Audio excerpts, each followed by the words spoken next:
បាទជំរាបសួរបងប្អូនអរគ្នាថ្ងៃនេះវិលមកជួបគ្នាទៀតហើយរវាងនៃការតកងតាក់4សម្រាប់ការតកងតាក់4វែងនេះគឺវាមានលក្ខណៈខុសប្លែកពីគ្នារវាងនៃការតកងតាក់4ខ្លីឥឡូវខ្ញុំសូមបង្ហាញជើងលក្ខណៈខាងក្រោយរវាងនៃការខុសគ្នាបងប្អូនមើលសម្រាប់ជើងកងតាក់4វែងគឺមានជើងរបៀបនេះវាមានជើង L L1 L2 L3 ហើយនិង L4 សម្រាប់កងតាក់ប្រភេទខ្លីនេះវិញគឺវាមានជើងវាដូចនេះដាច់ដライពីគ្នាកងតាក់មួយវាមានជើង2កងតាក់មួយជើង2កងតាក់មួយជើង2កងតាក់មួយជើង2អញ្ចឹងការតគឺវាខុសគ្នាដែរឥឡូវខ្ញុំសូមបង្ហាញដោយសារតែកងតាក់ជើងខ្លី4គ្រាប់នេះខ្ញុំបានបង្ហាញនៅវីដេអូមុនរួចមកហើយដោយឡែកនៅតែកងតាក់ប្រភេទកងតាក់4ជើងវែងនេះខ្ញុំមិនទាន់បង្ហាញដូច្នេះថ្ងៃនេះខ្ញុំនឹងបង្ហាញពីវិធីតកងតាក់4នេះវែងនេះឲ្យបងប្អូនមើលឥឡូវចាប់ផ្ដើមមើលការតរបស់ខ្ញុំទាំងអស់គ្នាមុននឹងការតបងប្អូនទៅតែបិទ D-Center គាត់ជាមុនសិនដើម្បីកុំឲ្យភ្លើរត់ចូលកន្លែងនៃការតកងតាក់របស់គាត់ឥឡូវខ្ញុំសូមបិទ D-Center ចុះក្រោមសិនបន្ទាប់មកយើងនឹងធ្វើការចាប់ផ្ដើមតអស់គ្នាឥឡូវបងប្អូនត្រូវចិត្តតែចំណាំទាំងអស់គ្នារវាងនៃការតកងតាក់ជើង4វែងនេះត្រង់ចំណុច L គ្រប់កងតាក់ទាំងអស់ឲ្យតែប្រភេទវែងឲ្យតែមានអក្សរ L គឺជាចំណុចខ្សែភ្លើងមេរត់ចូលបន្ទាប់មកគឺជាចំណុចខ្សែអំពូលកងតាក់ L1 អំពូលទី1យើងបើសិនជាបងប្អូនចង់ដាក់អំពូលទី1 L2 L3 និង L4 គឺជាចំណុចខ្សែអំពូលកន្ទុយខ្សែអំពូលទី1ទី2ទី3ទី4ឥឡូវខ្ញុំសូមបង្ហាញរបៀបនៃការដោតតែម្ដងនេះគឺជាកន្ទុយខ្សែមេហើយនេះគឺជាអំពូលកន្ទុយខ្សែអំពូលទី1កន្ទុយខ្សែអំពូលទី2កន្ទុយខ្សែអំពូលទី3ហើយនេះគឺជាកន្ទុយខ្សែអំពូលទី4ឥឡូវខ្ញុំចាប់ផ្ដើមដោតកន្ទុយខ្សែមេមួយចំហៀងចូលត្រង់ចំណុច L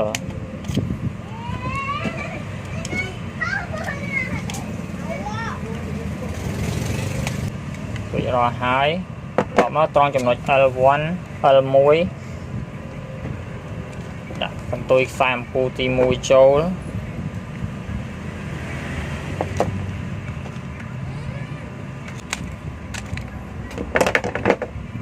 តមក L2 ដាក់កន្ទុយខ្សែអំពូលទី2ចូល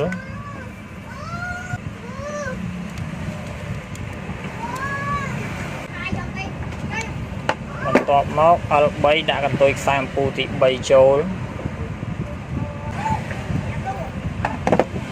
បន្ទាប់មក L4 ដាក់កន្ទុយខ្សែអំពូលទី4ចូល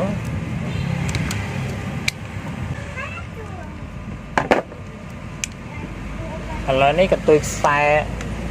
អំពូលទាំង4មួយចំហៀងគឺបានដាក់ភ្ជាប់រួចហើយនៅតែកន្ទុយខ្សែមួយចំហៀងទៀតបូកជាមួយខ្សែមេឥឡូវខ្ញុំសូមដាក់អបជួបគ្នាកន្ទុយខ្សែអំពូលទី1កន្ទុយខ្សែអំពូលទី2កន្ទុយខ្សែអំពូលទី3ហើយនឹងកន្ទុយខ្សែអំពូលទី4ហើយភ្ជាប់ជាមួយនឹងកន្ទុយខ្សែមេមួយចំហៀងទៀតយើងត្រូវយកច្បាច់វាបញ្ចូលគ្នាតែមួយមកតបពីច្បាច់វារួចហើយយើងត្រូវរុំស្គុតខ្សែភ្លើងវាជាប់ការពារកុំឲ្យវារបូត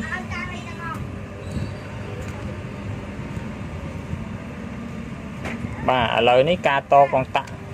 4គ្រាប់វែងគឺបានរួចរាល់ហើយឥឡូវខ្ញុំធ្វើការតេស្តឲ្យបងប្អូនមើល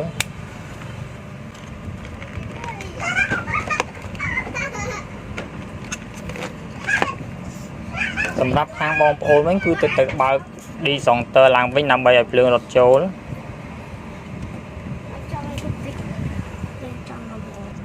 តទៅបើក D-Center ហើយខ្ញុំធ្វើការតេស្តបងប្អូនមើលអំពូលទី1ភ្លឺអំពូលទី2ភ្លឺ